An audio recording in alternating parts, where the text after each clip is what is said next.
کیا پاکستان میں جو سیلاب آیا ہے یہ قدرت کی طرف سے عذاب ہے یا تو اس کے پیچھے ہمارے ملک کے اداروں کی کمزوریاں ہیں؟ چلیں اس ویڈیو میں جاننے کی کوشش کرتے ہیں۔ السلام علیکم دوستو، تو آپ دیکھ رہے ہیں ہمارا یوٹیوب چینل شاہ ایسوسییٹ۔ اس ویڈیو میں ہم بات کریں گے سیلاب کیا ہوتا ہے، سیلاب آنے کی وجوہات کیا ہیں اور سیلاب سے پاکستان میں کیا کیا نقصانات ہوئے ہیں۔ سب سے پہلے ہم بتاتے چلیں کہ سیلاب کیا ہوتا ہے۔ معمول کی حد سے زیادہ پانی کی ایک بڑی مقدار کا بہاؤ، خاص طور پر اس جگہ پر جہاں تو ایریا بالکل خشک ہو یا تھوڑی بہت پانی والی جگہ ہو۔ سیلاب کیوں آتے ہیں؟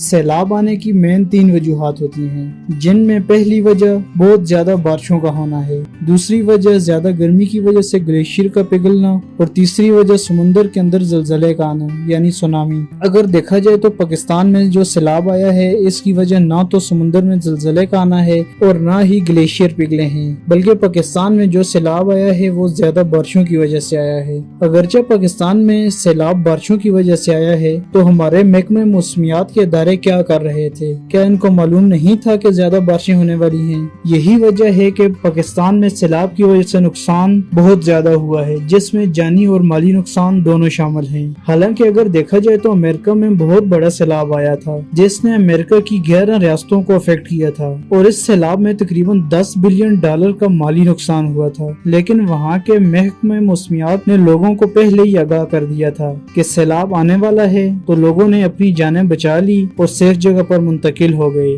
لیکن اس کے برعکس ہمارے ملک کے محکمہ موسمیات نے نہ ہی لوگوں کو آنے والے خطرے سے آگاہ کیا اور نہ ہی سیلاب سے بچاؤ کے لیے کوئی ہتھرہا اقدامات کیے۔ سیلاب کی وجہ سے پاکستان میں بہت سارے لوگ بے گھر ہو گئے، عمارتیں، روڈ اور پل تباہ ہو گئے، جس کی وجہ سے امدادی کاروائیاں بھی مشکل ہو گئی۔ دریائے سندھ اور دریائے کابل کے ساتھ سیلاب اور لینڈ سلائیڈنگ سے 1000 سے زیادہ افراد ہلاک اور 1600 اب تک زخمی ہو چکے ہیں۔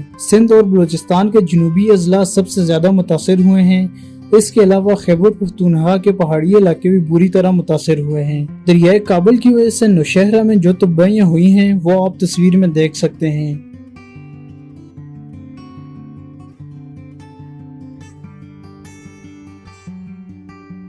خیبر پختونخوا میں زیادہ تر تباہ کاریاں کلاؤڈ برسٹنگ یعنی بادلوں کے پھٹنے سے ہوئی۔ اگر آپ نہیں جانتے کہ کلاؤڈ برسٹنگ کیا ہوتا ہے تو آپ اوپر آئی بٹن پر کلک کر کے ہماری ویڈیو میں دیکھ سکتے ہیں۔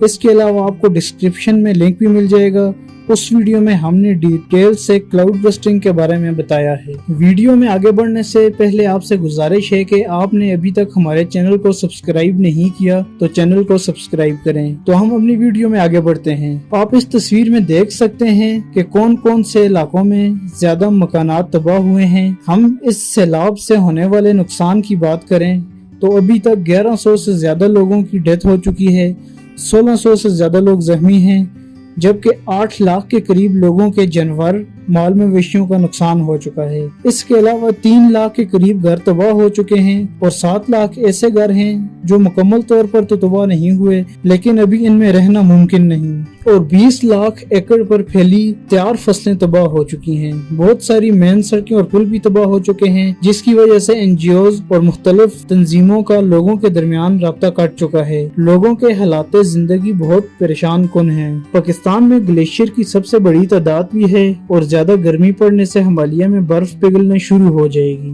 جس کی وجہ سے زیادہ پانی نیچے آئے گا۔